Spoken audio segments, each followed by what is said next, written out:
শাক কাটছি আলহামদুলিল্লাহ মাশাল্লাহ, নিজেদের গাছের লাউ শাক।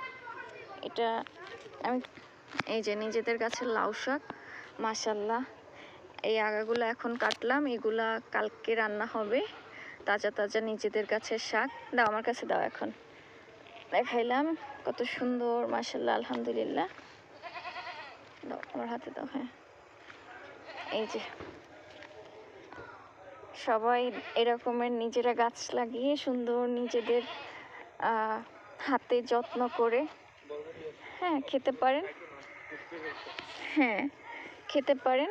আর বুঝি না, এই যে হলো লাফা আর এই হলো লাউ শাক, আমাদের গাছের টাটকা টাটকা সবজি। আমরা এখন এগুলো নিয়ে চলে যাচ্ছি বাসায়, আমাদের ঘরে। আপনারা সবাই দেখতে থাকেন। টাটা, বাই বাই, আসসালামু আলাইকুম।